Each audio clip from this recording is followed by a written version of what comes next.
알코올은 순수한 형태의 에너지다. 알코올을 마실 때 당신은 신용으로서 에너지를 얻는 것이다. 알코올의 도취는 대출을 받는 것이고 숙취 현상은 고리상환인 셈이다. 상환할 때는 항상 이자를 붙여서 줘야지 펜듈럼이 에너지를 공짜로 주는 법은 없다. 저알코올 음료는 이완을 가져다 준다. 그러면 펜듈럼은 약간의 에너지를 탈취해간다. 반대로 높은 도수의 알코올 음료는 격렬한 에너지를 제공한다. 자, 보드카를 마시자. 노래를 부르자. 그러나 펜듈럼이 빌려주는 에너지는 이자율이 높다. 저울이 곧 다른 쪽으로 기울기 시작하는 것이다. 보드카를 불러라. 노래를 마시자. 도취의 절정이 지나가고 나면 밑바닥으로 떨어진다. 흥분이 고조될수록 뒤따르는 우울의 나락은 더 깊게 느껴진다.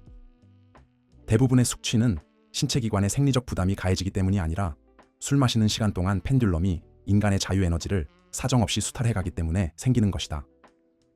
인간은 괴로워하든지 아니면 또다시 술을 먹든지 해야 한다. 펜듈럼은 느긋하게 또다시 그에게 에너지를 빌려줄 수 있다. 그는 그것을 조만간 반드시 갚아야 할 것이다. 펜듈럼에게 중요한 상품은 다름 아닌 에너지다. 보다시피 물질적인 재화의 생산과 거래만이 전부가 아니다.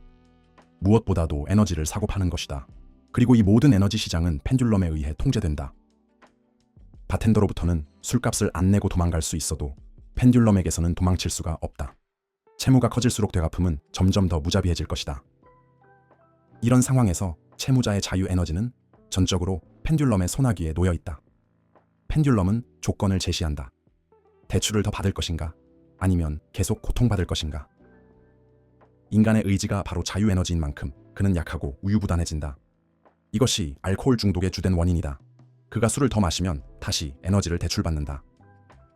그러나 그로 인해 상환의 부담은 불가피하게 더 커진다. 펜듈럼은 그에게서 더 이상 아무것도 가져갈 것이 없는 지경이 되어야 그를 놔준다. 술고래, 이들은 통념처럼 타락한 인간들이 결코 아니다. 이 불행한 사람들은 단지 자신의 능력을 가늠할 줄 모르고 빌린 돈을 제때 갚을 능력이 없어서 오늘도 빚을 지게 되는 것이다. 대출은 자꾸만 반복되고 매번 갚을 돈은 늘어만 간다. 하지만 그것도 처음엔 잔치상을 받은 것처럼 마냥 즐겁게 시작했던 것이다. 추락의 과정은 눈치챌 수도 없게 슬그머니 나타나지만 불가피하게, 그리고 산사태의 눈덩이처럼 불어난다. 인간은 그 소용돌이 속으로 휘말려 들어간다.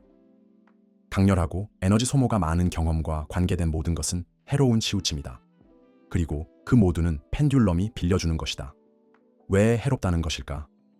왜냐하면 펜듈럼은 그 본성이 파괴적이며 갈등 에너지를 증폭시키는 속성을 지니고 있기 때문이다. 매력적으로 다가오는 이 모든 것이 인간에게는 늦든 빠르든 해로운 결말을 가져온다. 해로우면 해로울수록 부정적 에너지를 더 많이 방사한다.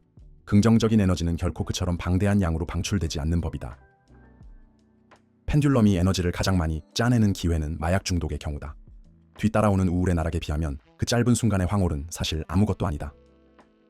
그러나 만약 제때에 또다시 투약하지 못하면 그 지독한 고통은 불행한 중독자로부터 마지막 한 방울의 에너지까지 남김없이 수탈해간다. 최초의 신용대출은 언제나 축제처럼 호사롭고 즐겁다. 그러나 나중에는 느낌이 점점 무뎌지고 즐거움이 줄어든다. 펜듈럼은 빚을 받을 때는 무자비하여 봐주는 법이 없다. 그러니 만약 이런 종류의 신용대출을 받으려고 한다면 특별히 높은 수준의 각성 상태를 유지할 필요가 있고 자신의 지불 능력을 정확하게 파악하고 있어야만 한다. 알코올 음료의 도움으로 바라는 것을 쉽게 현실화시킬 수 있으리라고 생각해서는 안 된다. 당신이 아는 것처럼 여기에는 반대면도 있다. 빚이 쌓이면 쌓일수록 이율은 더 높아진다. 대출 채무가 커짐에 따라 사람의 의식과 의도가 현실과 부합하지 않는 가능태 공간의 구역으로 옮겨진다. 더욱이 마약 중독자가 그런 식으로 뭔가를 현실화시킨다는 것은 말도 안 되는 소리다. 펜듈럼의 부정적인 에너지를 누구나 또 언제나 긍정적인 것으로 변환시킬 수 있는 것은 아니기 때문이다. 흑마술의 작용은 그와 같은 원리에 근거하고 있다. 사악한 마술사는 어둠의 힘에 의지하면서 자신의 악의적인 의도를 강화하기 위해 그 에너지를 이용한다. 빚지고 이자 지불하기를 피할 수 있는 방법이 딱 한 가지 있다고 할 수 있다. 그것은 제때의 게임에서 빠져나오는 것이다. 그것도 단순히 빠져나오는 것이 아니라 펜듈럼과의 모든 관계에서 완전히 자유로워져서 펜듈럼의 주파수로 방사되는 산염을 완전히 끄는 것이다. 달리 말해서 사이사이 쉬는 시간에 다른 데로 주의를 전환하고 게임에 대한 생각은 아예 떠올리지 않는 것이다.